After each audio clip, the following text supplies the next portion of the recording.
What's up, world? I'm Cameron McKinney, and this is Pop Culture Spotlight, a podcast about the movie His Three Daughters. Here's a quick synopsis. Three estranged sisters, Katie, Rachel, and Christina, are forced to come together for their father's last few days of living. The film stars Carrie Coon, Natasha Lyonne, Elizabeth Olsen, Giovanna Depo, and J.O. Sanders. Standout performances. Carrie Coon is fine in the new Ghostbusters movies, but His Three Daughters is the type of movie I want her to be in. Smaller films with bigger emotional ideas, in the same vein as The Nest with Jude Law, a movie for which she should have gotten an Oscar nomination. Normally, I don't like when a character is an avatar for a certain type of person, which is what Coon is playing in this movie. Her character, Katie, is a type A personality, and in modern terms, she would be deemed a Karen, a real control freak. But Coon is such a good actress, she makes the character feel like a real person, and what I really liked about the character was her self-awareness.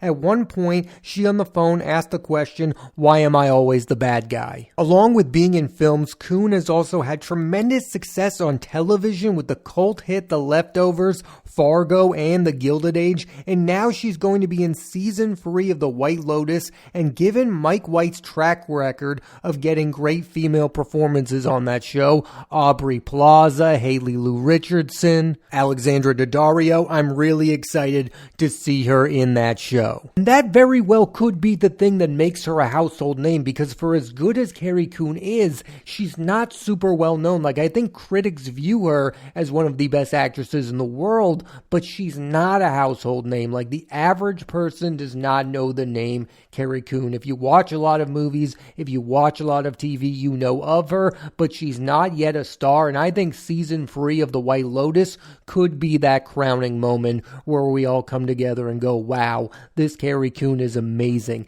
Now, it probably should also be His Three Daughters, but The White Lotus is going to have that popularity to it that this movie may be lacking. Coon's co-star Natasha Lyonne has had many different arcs in her career. As a young performer, she was given leading roles in Everyone Says I Love You and Slums of Beverly Hills. I first saw her in the American Pie films. Her career resurgence has really been on television in Orange is the New Black, Russian Doll, both viewed as two of the best Netflix series, and the Peacock show Poker Face. And here's my take on Lyonne. She has such a distinct personality that doesn't fit in every movie or show. And I don't mean that in a bad way. It just means that she works best in projects that know how to use her. And she's perfectly cast in His Three Daughters as the misunderstood Rachel who is grieving and doesn't know how to deal with her sisters. Everyone made a big deal about Robert Downey Jr. playing Dr. Doom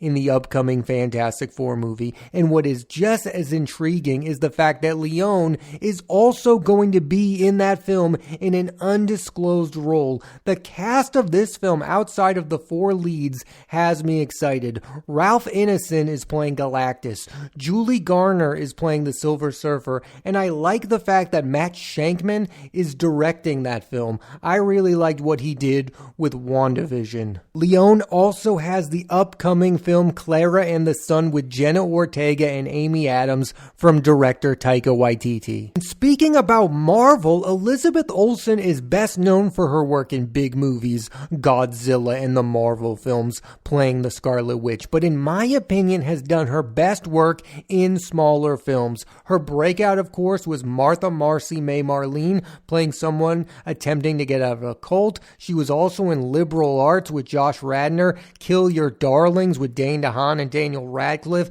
Wind River with Jeremy Renner, and Kodachrome with Jason Sudeikis and Ed Harris. In His Three Daughters, Olsen plays Christina, who the other two sisters view as perfect and without any problems due to the fact that she just talks about her love for her child. She's the sister who wants most to have a relationship with the two other sisters. She's the one trying not to pick a side between the other two. Olsen will next star in the films The Assessment with Alicia Vikander and Amesh Patel, and Eternity with Miles Teller, Calum Turner, and Divine Joy Randolph. What's really interesting about the pairing of these three actresses, Carrie Coon, Natasha Lyonne, and Elizabeth Olsen, is audiences are going to have a different relationship with all three. Like I was just saying, Elizabeth Olsen has been in the biggest movies in America over the last decade. Everyone saw Infinity War. Everyone saw Endgame. And I don't know how many there are, but there has to be people who go, well, I saw her in those movies. I want to see what she's up to now. But that's also been one of the biggest criticisms of the Marvel films, is that they don't create singular movie stars. Like, just because Tom Holland is Spider-Man doesn't mean somebody is going to watch the movie Cherry. And then when you talk about Natasha Lyonne, like, I feel like people have a more comedic relationship with her. Like I was talking about, I first saw her in the American Pie movies, which she is very funny in. I mean, she's usually only given a few scenes in every one of those movies. So I do think there are people who are going to watch this movie expecting one thing from Elizabeth Olsen and Natasha Lyonne and getting something else. I think if you know Carrie Coon, you know that this is the type of movie she would star in. Like, you're not going to be surprised by the Carrie Coon performance. But I do think there are going to be many people surprised by how different this is from the other projects that both Elizabeth Olsen and Natasha Lyonne have been in. Let's talk about the writer-director of His Three Daughters, Azazel Jacobs. I'm a big fan of his past two films,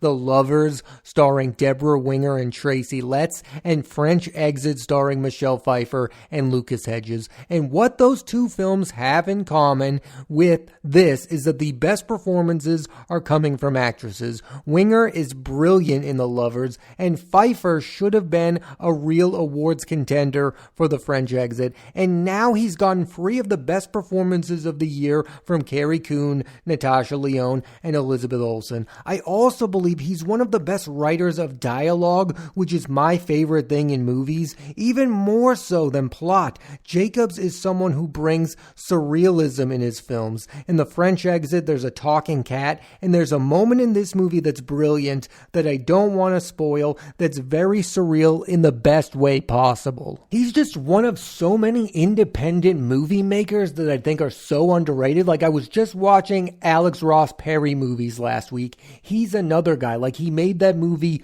Her Smell with Elizabeth Moss that I think is brilliant. He also made the movie Listen Up Philip starring Jason Schwartzman that I thought was unbelievable. And I would add Jacobs as one of those guys. Like, the types of movies he makes are just so thought-provoking and underrated. It is my belief that nowadays most things that are super popular are escapism. Deadpool and Wolverine. It's just a good time. It's a lot of fun. It's also somewhat decent. But a movie like His Three Daughters, you watch it and then you think about it after the film is done for days on end. Those are the type of movies that I really enjoy, and those are the type of movies that Azazel Jacobs makes. And what impressed me about what he was doing in this movie is that he was commenting on real life matters, but doing it in a way that was avoiding stereotypes. Like I was saying, there's a version of this movie where Carrie Coon's character is just a boring Karen that you don't want to hear about, but you actually have real empathy for the character because of the dialogue that she's given, and of course because of the performance that Carrie Coon is giving. I also think that there's a version of a movie like this where there was one instance that broke up these three sisters. Like, there would be one incident, and then there would just be one powerful moment where they talked about that incident. No, these three sisters do not get along, and there are many reasons why that is. The film is complicated, and so are the characters. There's a lot going on here. I found the end of this movie to be both somber and hopeful at the same time, and it's not corny at all. Let's get into the themes of the movie. One of them is this idea that for some siblings, the only thing connecting them is their parents, or in this case, one parent, and that's not something I had seen explored in a movie in this way. It's also about our perceptions of certain people aren't always true. The other two sisters, Christina and Kate, view Rachel as spoiled and lazy, when in reality, she's just someone who cares very deeply about her father. One of the things this movie does, which I think is very smart, is it doesn't judge its characters. Like, you don't walk away from the movie being like, this sister is the better sister than this one. You don't. You feel connected to all three of these characters. You understand what all three of them are going through, and they're right in certain cases and wrong in others. Everyone is going to relate to at least one of these three characters if you have a sibling. Like, you're just going to see yourself in one of these characters. Oscar chances. Based on the rave reviews this film is getting, I would be surprised if none of the three leads were nominated for an Oscar. And I think all three deserve strong consideration for a nomination. But what usually ends up happening with these kind of movies is one performance gets picked over the others. The recent example is Women Talking, where Jessie Buckley got an Oscar nomination while Rooney Mara and Claire Foy did not. And if I had to pick which actress gets nominated for His Three Daughters, it would be Carrie Coon. Like, I think she has been anointed by movie critics as one of the best actresses working today. I cannot see a world where Natasha Lyonne or Elizabeth Olsen get nominated and Carrie Coon does not. That would be insane. I would also very much like to see Azazel Jacobs get nominated for this screenplay. No, it's not a complicated screenplay. It's not a super plot-heavy film, but the dialogue in this movie is top-notch and it makes the movie go.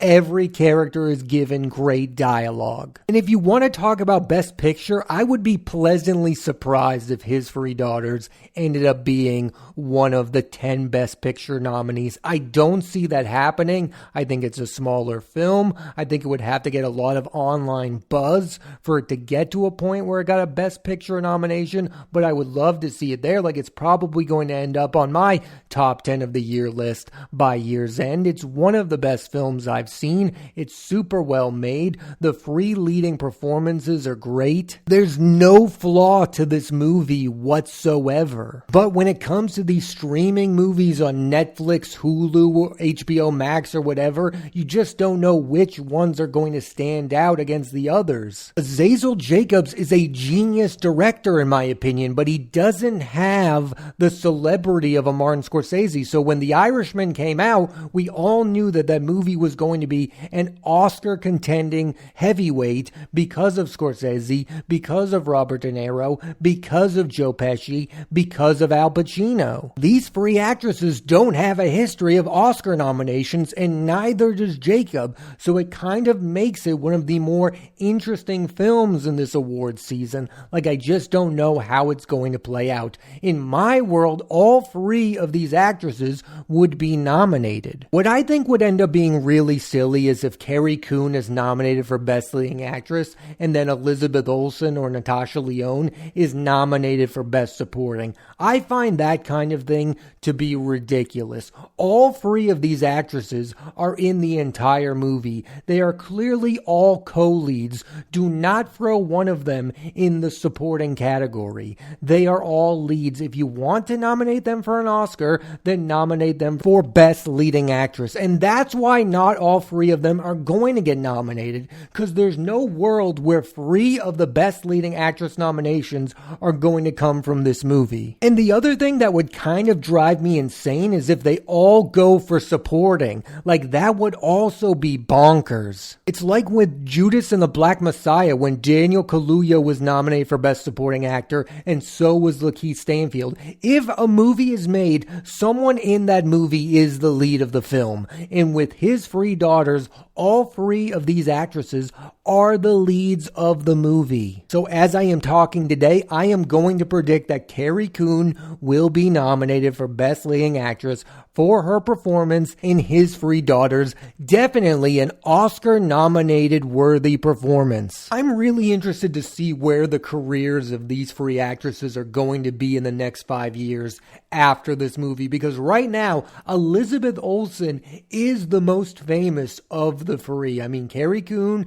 again, like I was saying earlier, is well known only to people who watch a lot of television and watch a lot of movies. Natasha Lyonne is another person who's beloved by critics, but I'm not sure she's a household name. Like, I know a lot of people know her name, or if they see her on screen, they would recognize her, but again, not super well known. I'm predicting that in the next 5 years, Carrie Coon is going to grow in stature, that she's going to be recognized as one of the best actresses working today, and that she's going to become super well known. In the case of Olsen, it's almost like she's reached the peak of her stardom, like she's never going to be in bigger films than Avengers Endgame, but I do believe as the years go by, she's going to be viewed as a better actress, because people are going to see films like His Three Daughters and recognize her for her performances. I don't think Elizabeth Olsen is going to get an Oscar nomination from this movie, but I think we're inching closer and closer to her getting a nomination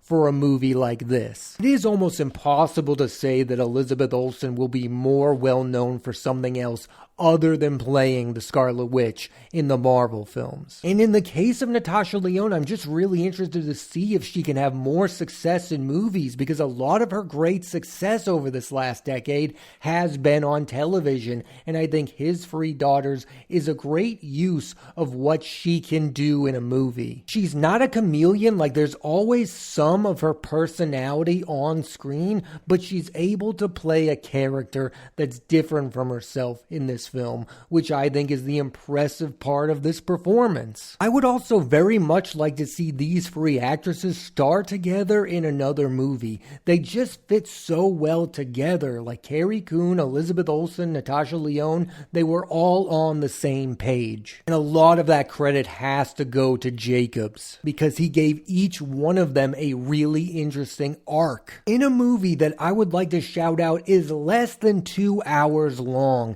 I know we live in a world where people complain about movies being 3 hours long. I'm usually not one of those people, but what I love about movies like this is that they prove you can make a movie with fully developed characters and arcs in less than 3 hours. That's what I love about Noah Baumbach. He's one of those filmmakers. He just makes a good movie that gets to the point, and that's what His Three Daughters are. It is a movie that gets to the point. You're on the location, you're with the characters, it's all about the dialogue, it's all about the performances, you get in and you get out, and it just gets to the point. There's no playing around, there's no useless scenes, there's no useless moments. Everything is precise. Not to belabor the point, but I just feel like we're living in a time where everyone is talking about epic movies and this idea that a movie is epic because it's 3.5 hours long. Like, I just don't think that's the point of making a movie super long. You make the movie super long if you have something to say for the entire 3 hours. This movie is under 2 hours and says everything it wants to say and then some. Overall, I walked into His Three Daughters as fans of all of the people involved in this movie. I have a history of watching Elizabeth Olsen, I have a history of watching Carrie Coon, and I have a history of watching Natasha Lyonne, and I have watched the past films of Azazel Jacobs, and I walked out bigger fans of all of them. You could argue this is the best work of all of them. I don't think I've talked about this enough. The movie is also super entertaining. I know you hear this idea that the movie is emotional and you think it's going to be a drag. It is not. Like, you want to spend time with these characters, especially Rachel, played by Natasha Lyonne. Like, you just want to spend the whole hour and 41 minutes with her character. Yeah, I get it. You could look at this movie and you could say it's about a dad dying. It's going to be a real bummer. And in my opinion, it is not. I've been excited about this movie since I first heard of it, and it lived up to the hype. And I really do hope that it gets nominated for all of the awards at the Oscars. And if you like His Three Daughters, you should definitely go back and watch the other films of writer-director Azazel Jacobs. The Lovers has a great Deborah Winger performance. She's not in enough movies. Also with Tracy Letts, who's always fantastic. And The French Exit with Michelle Michelle Pfeiffer and Lucas Hedges. Jacobs has become a guy who, when he makes a movie, I go and watch that movie. And that line of thinking did me really well with His Three Daughters, one of the best movies of 2024 so far. Thanks for listening to this edition of Pop Culture Spotlight. I'm Cameron McKinney, and there'll be a new episode of the podcast every Thursday on Apple Podcasts and Spotify. I highly recommend you check out the film His Three Daughters. Next week on the podcast, I'm talking about the psychological horror film Cuckoo, starring Hunter Schafer and Dan Stevens. So tune into that and please rate, review, and subscribe.